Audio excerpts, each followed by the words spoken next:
The most violent clashes in the history of world wars continue at full speed on the territory of Ukraine. The effects of ground attacks in the Donbass region have gradually shifted towards Ukraine's southern front lines in recent days. While the Russian Navy can no longer approach the Ukrainian shores, the Crimean and southern fronts are heating up. Footsteps of the Ukrainian army are now felt on the streets of Crimea. Ukraine is taking action in the south for the big offensive and is starting to push the Crimea's gates. Kherson and Melitopol are seen as the main gates on the way to the Crimea this week. The Ukrainian army's breakthrough into the Russian front lines in Kherson and Melitopol shocked Putin's army. The Ukrainians began to literally clamp down on the Russian troops, especially around the Dnipro River. The Russians, on the other hand, are trying to turn to both Kherson and the Dnipro region with small attack groups in this region. But the loss of many of their boats in the Dnipro River by the Russians gave the Ukrainians the advantage in this area.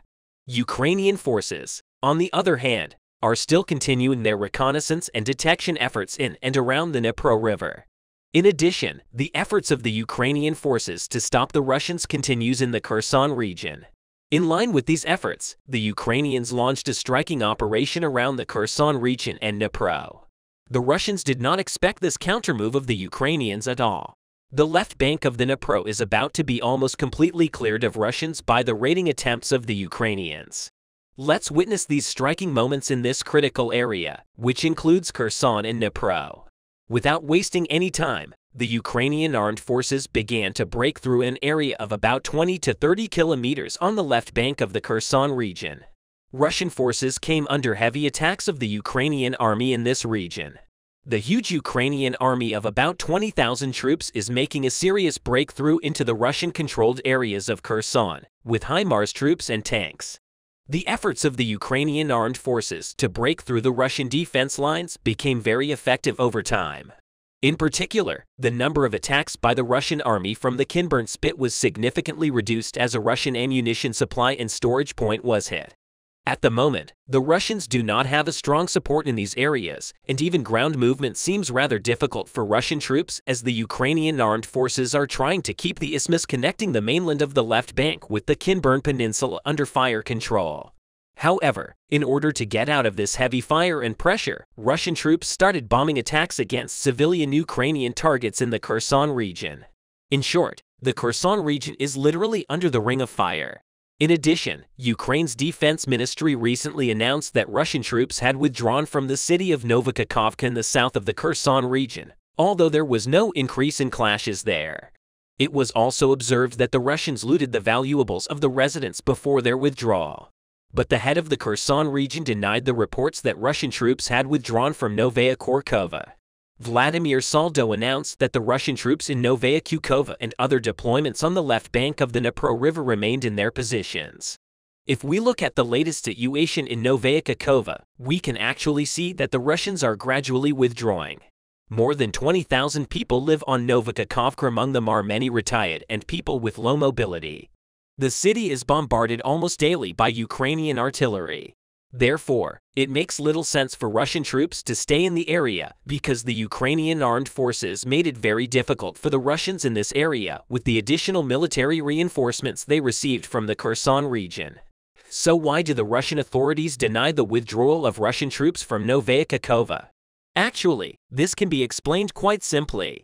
If you are aware, Ukrainian forces are threatening one of the most strategic areas of the war by successfully attacking Novaya Kakhovka, by establishing a dominance area in Kinburn. This is the peninsula of Crimea which the Russians violently forced to annex. But whatever happens, even if 100 years of trench warfare tactics reoccur in the mud of eastern Ukraine, the planned liberation of Russian-occupied Crimea in part on the promised advanced Western armored fleet, at least for now, we're seeing how much the aging M113S and the Russian R-765 almost spearhead combat vehicles compared to their more modern successors are involved in combat. It is extraordinary and terrifying to see this. Ukraine clearly manages with the best armor at hand, even if it is far from ideal. On the other hand, Russia continues to strengthen occupied Crimea in anticipation of Ukrainian attacks, according to an important source south of the town of. The Russians are increasing their defensive fortifications, which continue on the western side of the isthmus. But Russia is not just building new fortifications along the Sea of Azov coastline. Satellite images show Russian forces at the Arabat fortress at the southern end of the Arabat Spit.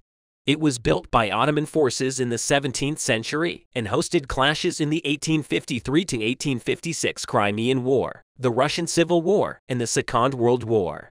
More recently, Russian forces have occupied this fort since it annexed Crimea in 2014.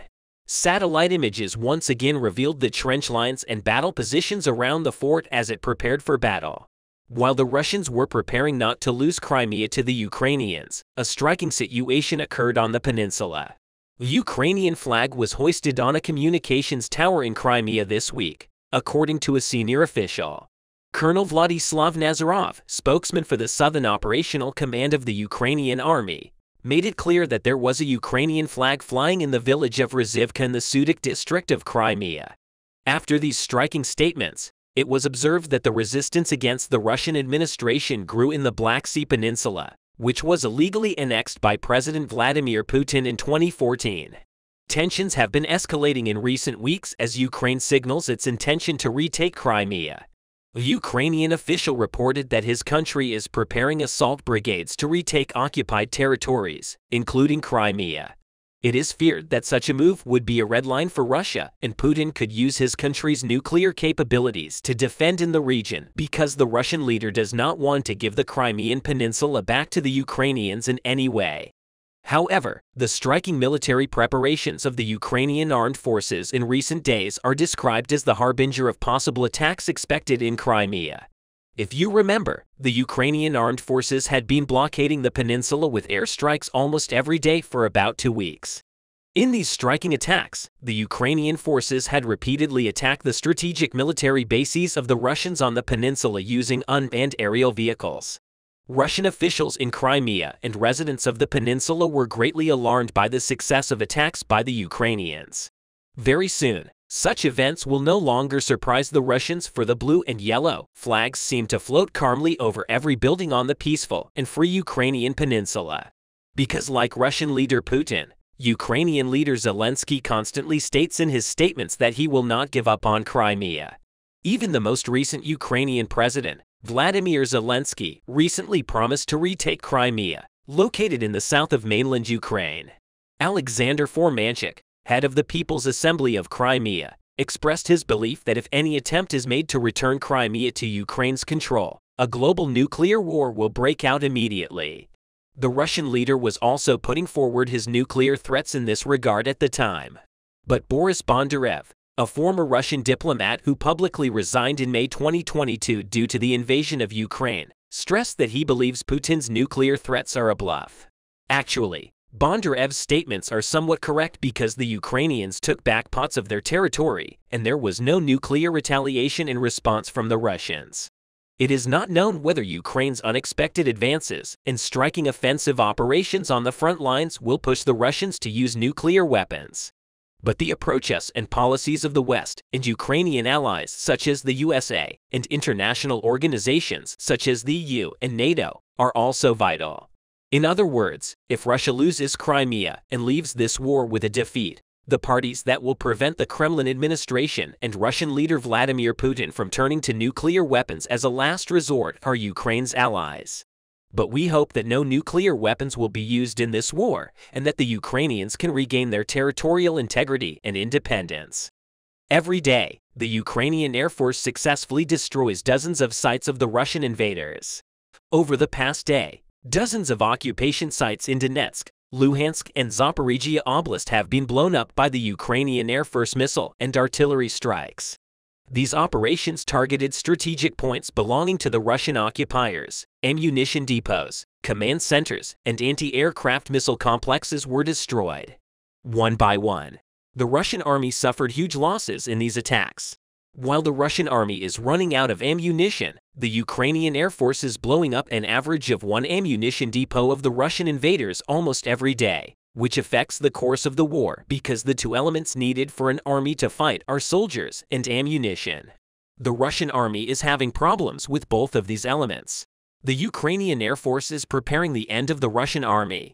Recently, the 128th Mountain Assault Brigade of the Ukrainian Army targeted an important center of the Russian invaders in Valeka in the Zaporizhia region. This center was one of the centers that provided the communication of the Russian army with the soldiers in the occupation zones. This attack showed once again that the Ukrainian army is targeting strategic points. The Ukrainian Air Force carried out a series of several attacks in Donetsk Oblast. The General Staff of the Armed Forces of Ukraine announced the strike on its social media account. According to the statement, the Ukrainian army blew up control points of the Russian occupiers, missile and artillery units, 2 logistics centers, and 3 ammunition depots. In total, 13 important points were engulfed in flames. Images of the ammunition depots blown up in these attacks were shared on social media accounts. The video, shared by many accounts, was watched by millions of users. The severity of the explosions in the shared images is inconceivable because the explosive materials and equipment in the ammunition depot increase the intensity of the explosions. Very loud explosions bring with them a fire tens of meters high. As the fire diminish, the smoke rising into the sky increases even more. All these details are clearly visible in the shared videos. While the Ukrainian Air Force successfully destroyed its targets in the occupied territories, Air Force spokesperson Yuri Ignat made an important post on his social media account. Ignat mentioned a new missile system that the Ukrainian Air Force will use for the first time. The Ukrainian Air Force, which already has great power, will be able to successfully hit very distant points thanks to the missile system. Ignat gave detailed information about the missile. The statement is as follows: 6 Chisnul missiles were fired across Ukraine the first time this happened. Is a Russian-made air-launched, nuclear-capable hypersonic ballistic missile with a range of 2,000 kilometers and can reach a speed of Mach 12. Considering the statements made by Air Force spokesperson Yuri Ignat and the strikes carried out, a question arises: what is the secret of the success of the Ukrainian Air Force's strikes? What tactics does the Air Force use to discover and destroy the targets of the Russian invaders? A chronological analysis of the airstrikes revealed important details about the strategy of the Ukrainian Air Force before blowing up important centers, bases, and warehouses of the Russian invaders. The Ukrainian Air Force sends unmanned aerial vehicles to the areas where these attacks will be carried out. Thanks to these vehicles, the targets in the regions are identified. The reconnaissance drones flown by the Ukrainian Air Force before the attacks are usually destroyed by the Russian military. Russian officials explained this as a success, but they are not aware of the Ukrainian military strategy. Receiving instant location and coordination information from reconnaissance drones, Ukrainian Air Force soldiers identify the targets of their main attack. In this way, only missiles or artillery systems need to be fired for the attack to be successful. The downed Ukrainian drones, which the Russian authorities consider a success, are in fact sacrificed in order to carry out major attacks. This strategy of the Ukrainian Air Force is dealing big blows to the Russian army. The Russian army has suffered great setbacks since the beginning of the war, forced to abandon most of its occupied territories. The Russian army has lost about 160,000 soldiers and tons of ammunition. The losses of the army reveal the whole truth. The losses of the Russian army from the beginning of the war until March 10 are as follows: 156,120 military personnel, 3,441 tanks, 6,736 armored combat vehicles, 2,465 artillery systems, 488 reactive spread fire systems, 254 air defense systems, 303 aircraft, 289 helicopters, 5,331 automotive and tank equipment, 18 military ships and boats, 873 cruise missiles, 2098 unmanned aerial vehicles, 237 special machines for operational tactile missile systems. It is unlikely that Russian leader Vladimir Putin will be able to continue the war with these losses. It is a matter of curiosity how Putin will solve the problem of soldiers and ammunition. Putin, who cannot get support from his people, is also cornered by the sanctions of Western and European countries. Putin may raise the white flag at any moment in the later days of the war. Can Russian submarines, considered the crown jewel of naval combat power, still be considered a threat? Russia's navy, which it considers to be one of the biggest trump cards in its hands, is also in danger of losing its value due to the effect of long and exhausting war. as the world got used to the collapse of the Soviet Union in 1991. As stated by then Defense Minister Pavel Grachev, Russia inherited nothing but ruin and rubble. Although Russia still maintains its title as the third largest navy in the world, the Russian Navy has undergone a significant transformation that has profoundly affected its capabilities. Let's take a look at the dangerous transformations of submarines in the Russian Navy. The Russian Navy, once one of the most prestigious and feared in the world, has come a little closer to rust and disintegration. It has long been a topic of discussion that Dmitry Donskoy, the world's largest nuclear submarine in terms of displacement, will be withdrawn from active duty and removed from the Kremlin warship lists. There had been speculation for months about the fate of the submarine. The NATO reporting named Typhoon, which was launched in 1980. The biggest factor in the increase of these speculations was the Russian official media. In 2022, Moscow official media reported that Russia was considering decommissioning its massive Typhoon-class submarine, a ship carrying intercontinental ballistic missiles designed to give Moscow the ability to launch indetectable strikes with nuclear device-tipped missiles on targets around the world. Although the Russian front remained silent for a long time, it could not resist the whispers on the agenda being replaced by loud shouts. The Russian Navy has confirmed that it has decommissioned a nuclear-powered strategic submarine, Dmitry Donskoy, which forms part of Moscow's formidable Cold War weapons system. The submarine has been the only remaining example of the iconic Typhoon class in service for years. Entering service in the 1980s, Dmitry Donskoy was the first of 6 Akula-class Northern Fleet submarines to be landed at the Sevmatch shipyard in Severodvinsk. Dmitry Donskoy was equipped with the Bulava missile in 2002. Also, the 574-foot-long Dmitry Donskoy status as the world's largest submarine was surpassed by the 608-foot-long Belgorod nuclear submarine, which entered service in July 2022. While the ship was reported to have been halted in July 2022, no official confirmation was expected until the end of the year. The ship's last reported activity was at the SSN Krasnoyarsk sea trials in September 2022. On the other hand, the head of the Russian Naval Support Movement, Vladimir Maltsev, stated that the ship has been decommissioned and that he expects this project to be used at a naval base in Severodvinsk, together with the other 2 units, Arkhangelsk and Severstall thereby the key. These 2 ships have been linked for nearly 10 years. The plan and schedule for the eventual destruction of all 3 boats remains unclear, a process made more complex by the need to safely dispose of the 190-megawatt OX 650 nuclear reactor pair on each. The fate of Dmitry Donskoy, of course, is of great interest given the last Typhoon status of the boat on active duty. The Soviet Union commissioned just 6 of these monstrous nuclear ballistic missile submarines between 1981 and 1989.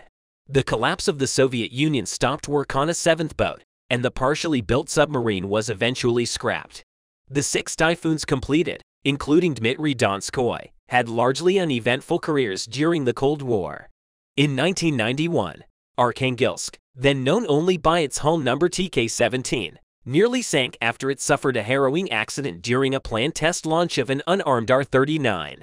Also, the collapse of the Soviet Union, coupled with arms control agreements with the United States, saw the Typhoon fleet shrink steadily after 1991. 3 of the 6 submarines were withdrawn. As already mentioned, Arkhangelsk and Sevastopol have been out of service for years and await a similar fate. Dmitry Donskoy himself has long been entrusted with research and development, testing and evaluation, and training activities. It had been modified in several unique ways to support this work, including allowing it to fire the new RSM-56 Bulava nuclear submarine-launched ballistic missiles to aid in the development of the weapon. The submarine was particularly featured in the Navy Day celebrations in St. Petersburg in 2017. In 2021, Dmitry Donskoy's future as an testing and training platform looked bright, with reported plans to keep it in service in these roles until at least 2026. As recently as June 2022, it was still conducting such studies. In the meantime, it's hard to say exactly what might have happened, but Russia is currently under crippling international sanctions as a result of its nearly year-long war in Ukraine. The Russian army lost a significant amount of material during the conflict, which would have to be somehow recapitalized. It is not hard to see how this might have questioned the value of continuing to operate and maintain a single instance of an already very costly and complex submarine. Even before Russia launched its all-out invasion of Ukraine in February 2022. The country's government had shown its willingness to delay or even cancel major military projects in order to reallocate funds to higher priority efforts. Russia, on the other hand, has recently had problems with another ship, the 100-foot flagship, Admiral Kuznetsov, which is reportedly unable to move under its own power. Russia's only aircraft carrier destroyed. Let's explore this question a little bit. Russia's only aircraft carrier has been plagued by a series of fires, accidents, and corruption in its lifetime. The ongoing overhaul of the Navy flagship first began in 2017. However, it was stopped due to a series of unfortunate events that delayed the ship's return to service. Just weeks after a small fire on the ship in December, Ukraine's defense ministry revealed that Admiral Kuznetsov was unable to act on his own strength. Also, the losses suffered by the Russian Navy are reminiscent of another humiliating defeat won 17 years ago. The Russians lost at least 5 Raptor-class patrol boats, a Tapir-class landing craft, a Serna-class landing craft, and most importantly, the Slava-class guided missile cruiser Moskva, which was also the flagship of the Black Sea. The losses themselves are not disastrous for the Russian Navy and are unlikely to change the course of the war or the balance of power in the Black Sea. But these are blows to Russian prestige and come a little over a century after another historic rout for Russia, after the Battle of Tsushima, in which a Russian Navy flagship was sunk in combat.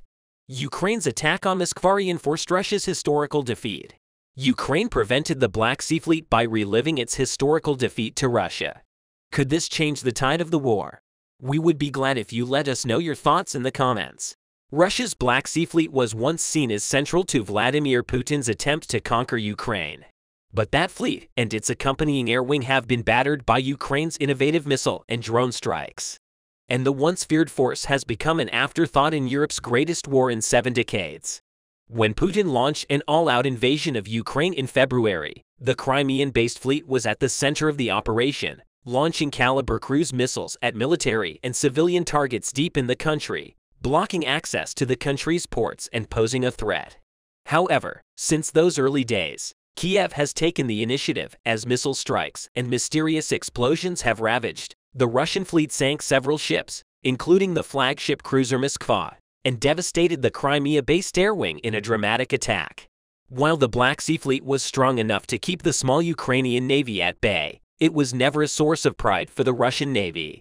While Russian submarines occasionally opened fire on Ukraine, the fleet did not meet the expectations set at the start of the war and settled into a situation that meant defensive, crouching in port or on the open sea to avoid a Ukrainian attack. Since the spring, the problems of the Black Sea Fleet have increased as a result of poor leadership, aging equipment, and an arrogance that the Ukrainians are more than happy to exploit. After all these developments, it is difficult to say that the Russian submarines, which are considered the crown of naval combat power, will be considered a threat. But it's not impossible either, because wars by their nature are not suitable for making precise predictions.